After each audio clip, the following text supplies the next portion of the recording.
पिछला एपिसोड देखने के लिए डिस्क्रिप्शन के लिंक जरूर देखें और पूरी कहानी सुनने के लिए प्लेलिस्ट डिस्क्रिप्शन में जाके देख सकते हैं।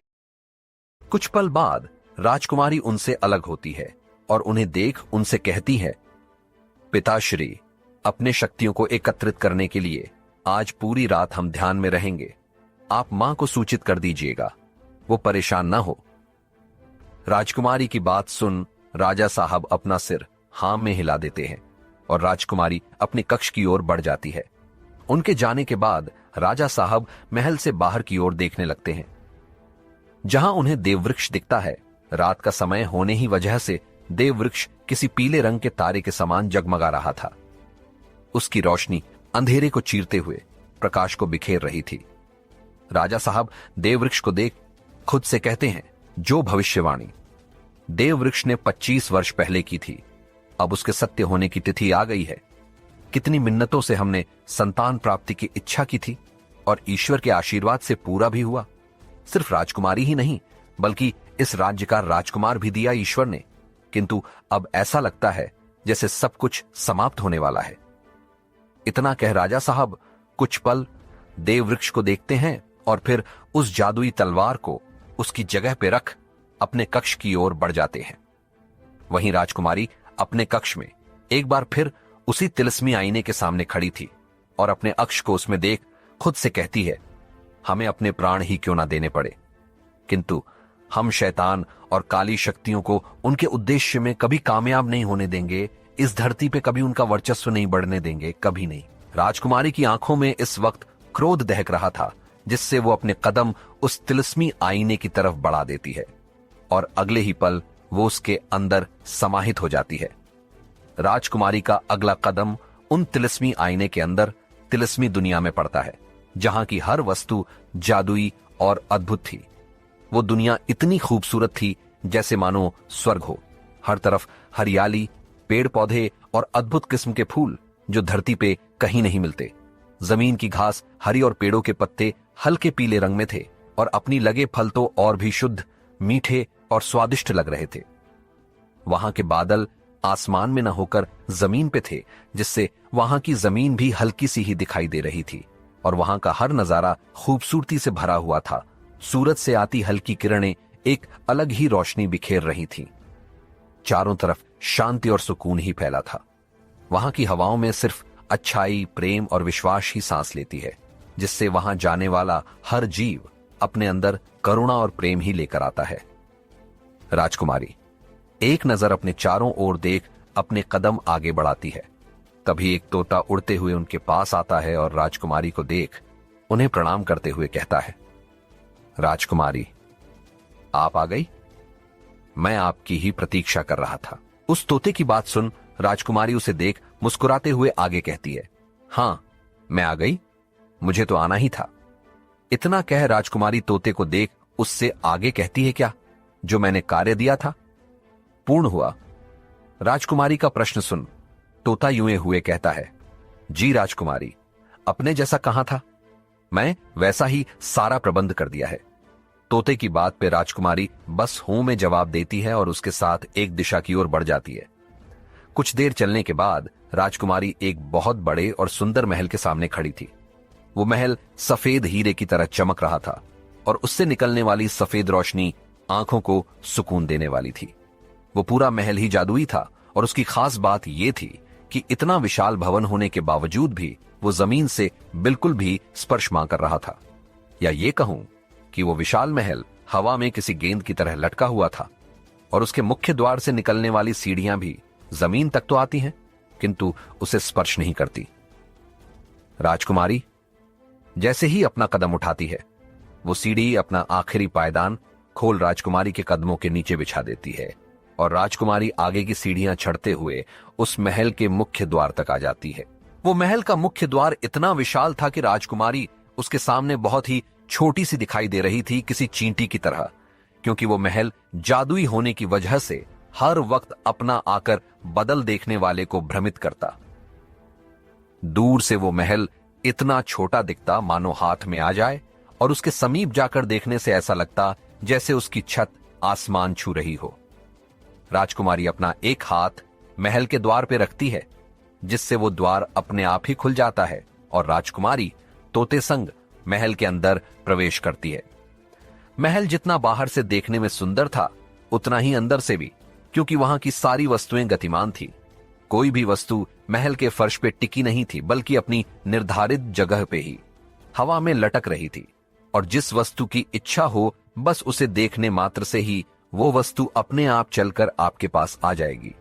राजकुमारी अपने आसपास देखते हुए आगे बढ़ती है और महल के बीचों बीच एक बड़े से खुले स्थान पे पहुंचती है, जिसके बीचों बीच एक मोटे लंबे स्तंभ के ऊपर एक किताब रखी हुई थी। अब आगे वो किताब आकार में बहुत बड़ी थी और उसके चारों तरफ पीली रोशनी चमक रही थी, जो उस किताब से निहाल रही उसकी ऊर्जा और शक्ति को दिखा रही थी। राजकुमारी उस किताब को देख अपने हाथ बांध कुछ मंत्रों का उच्चारण करती है और उच्चारण खत्म होने के बाद अपना हाथ उस किताब के सामने फैला देती है, जिससे वो किताब अपनी जगह से उठ राजकुमारी की ओर बढ़ने लगता है। साथ ही अपना आकर भी छोटा कर लेता है। कुछ पल बाद वो किताब एक आम किताब के आकर में राजकुमारी के हाथों में मौजूद था, जिससे राजकुमारी पहले तो उस किताब को प्रणाम करती है, क्योंकि ये वही तिलिस्मी किताब है जिसमें राजकुमारी ने उस दिव्य अमोघ अस्त्र के बारे में पढ़ा था। इस किताब में तिलिस्मी दुनिया से जुड़ सारी जानकारी मौजूद है। बड़े से बड़े जादू का हर रहस्य के साथ इस संसार में मौजूद सभी वस्तुओं की जानकारी भी इस किताब में समाहित है। राजकुमारी उस किताब को देख उससे पूछती है, मुझे दिव्य अमोघ अस्त्र के तोड़ और उसे निष्क्रिय करने की के उपाय के बारे में जानना है। राजकुमारी का प्रश्न सुन उस किताब के पन्ने अपने आप ही खुलने लगते हैं और खुलते हुए ही एक पन्ना राजकुमारी के सामने आता है, जिसमें उस दिव्य अस्त्र के चित्र के साथ उसके सृजन से लेकर अब तक की सारी जानकारी मौजूद थी। राजकुमारी उस चित्र को देख उसके बारे में पढ़ना शुरू करती है, लेकिन उन्हें वो भी मिलता जो वो ढूंढ रही थी, जिससे राजकुमारी उस किताब से कहती है, ये सब तो मैं जानती हूं, मुझे दिव्य अस्त्र का तोड़ जानना है। राजकुमारी का प्रश्न सुन वो किताब उनसे कहता है, उस दिव्य अस्त्र का तोड़ इस संसार में अभी झात नहीं है राजकुमारी। जिस दिन उसका तोड़ मिल जाएगा उस विधि को भी मैं अपने अंदर समाहित कर लूंगा। किताब का जवाब सुन राजकुमारी हैरान होते हुए खुद से कहती है, मुझे तो लगा था कि दिव्य अस्त्र का तोड़ इस तिलिस्मी किताब को अवश्य पता होगा, किंतु ये तो इस किताब को भी नहीं पता। फिर कैसे मैं उस अस्त्र का सामना करूंगी? राजकुमारी अभी यही सब सोच रही थी कि तभी उन्हें एक बार फिर किताब की आवाज सुनाई देती है, जो उनसे कहता है, राजकुमारी, आपको कुछ और जानना हो तो मुझे बताइए, मेरे ज्ञान के अनुसार मैं अवश्य आपकी सहायता करूंगा। किताब की आवाज सुन राजकुमारी अपने होश में आती है और उस किताब को देख उससे अपना अगला प्रश्न करता है, जिससे वो किताब भी उनका उत्तर देते हुए उनकी सहायता करता है। एक तरफ जहां राजकुमारी इस युद्ध को जीतने की योजना बना खुद को तैयार कर रही थी, तो वहीं दूसरी तरफ तमस राज्य में राजशाही परिवार एक बैठक कक्ष में एक साथ मौजूद था और उनके बीच कुछ महत्वपूर्ण बातें चल रही थीं। इस वक्त बैठक कक्ष में राज परिवार ही मौजूद था, जिसमें तमस राज्य के राजा, उनकी 4 रानियां और उनसे उत्पन्न उनके 16 पुत्र, जिसमें से सिर्फ 6 राजकुमार ही विवाहित थे और उनकी पत्नियां भी यहां इस बैठक में मौजूद थीं और वो सभी दैत्य कुल से थीं। इसलिए उनका पहनावा और रहन सहन भी बिल्कुल दैत्य स्त्रियों की तरह ही था। वहां मौजूद सभी ने काले रंग के शाही वस्त्र धारण किए थे। उनके अतिरिक्त यहां और कोई भी बाहरी व्यक्ति मौजूद नहीं था। सैनिक भी इस वक्त कक्ष के बाहर ही पहरा दे रहे थे। तभी एक रौबदार और भारी आवाज उस कक्ष में गूंज पड़ती है। जब सभी उस ओर देखते हैं तो सामने ही तमस राज्य के महाराजा दैत्यसुर सिंहासन पे बैठे सभी को अपनी काली खूंखार नजरों से देख रहे थे। उनके शरीर से निकलती आभा से ही उनके रुतबे और उनकी शक्तियों का अंदाजा लगाया जा सकता था कि वो कितने शक्तिशाली है। चेहरे से अहंकार और क्रूरता साफ झलक रही थी। काली बड़ी आंखें, लंबी मूंछ और शरीर पे तो जैसे उम्र परछाई तक न पड़ी हो, जबकि उनकी उम्र बहुत ज्यादा थी। भुजाओं में कई गजों का बल धारण किए वो बाहुबली दैत्यसुर आज भी नौजवान की तरह ही दिखते हैं। दैत्यसुर अपने पुत्रों को देखते हुए कहते हैं, हमारी अनुपस्थिति में आप सभी ने बहुत ही अच्छा कार्य किया है। हम अपने उद्देश्य से बस एक कदम दूरी पर खड़े हैं और ये युद्ध जीतने के बाद हमारा ये उद्देश्य भी सरलता से पूर्ण हो जाएगा। दैत्यसुर की बात सुन वहां मौजूद सभी राजकुमार स्वयं पे अहंकार करते हुए अपना सीना और भी चौड़ा कर लेते हैं। तभी वहां मृत्युंजय का आना होता है। मृत्युंजय भी उनके 16 पुत्रों में से एक था और अपने भाइयों में 7वें स्थान पे था, किंतु सभी से ज्यादा क्रूर और शक्तिशाली था। मृत्युंजय राजा दैत्यसुर की सबसे छोटी रानी रानी तमस्विनी का पुत्र था, जो कि पातालोक की निवासी थी। किंतु धरती पे काली शक्तियों के विस्तार के लिए तमस्विनी ने महाशैतान के आदेश पर राजा दैत्यसुर से विवाह किया। पातालोक की निवासी होने की वजह से रानी तमस्विनी धरती लोक की सभी दैत्य रानियों और कन्याओं से ज्यादा शक्तिशाली और काली शक्तियों के निपुण थी। अपने पुत्र मृत्युंजय के अलावा उसे और किसी से कोई मोह नहीं था। वो इतनी क्रूर है कि उसे एक छोटे बच्चे पर भी तरह नहीं आता और आम मनुष्यों को तो वो कीड़े मकोड़े की भांति मसल देती है। तमस्विनी की यही क्रूरता और ताकत मृत्युंजय को विरासत में मिली थी और धरती पे असुरों का अगला राजा होने के लिए उसने स्वयं को और भी क्रूर और ताकतवर बना लिया था। इतना कि उसके सभी भाई उसके क्रोध से डरते हैं।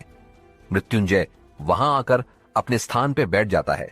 उसका ऑरा वहां मौजूद सभी से अलग और ज्यादा शक्तिशाली लग रहा था। उसके आने मात्र से ही वहां की वायु में मौजूद भय और काली शक्तियों का प्रभाव और भी बढ़ गया था, जिससे सभी उसे ही देखने लगते हैं।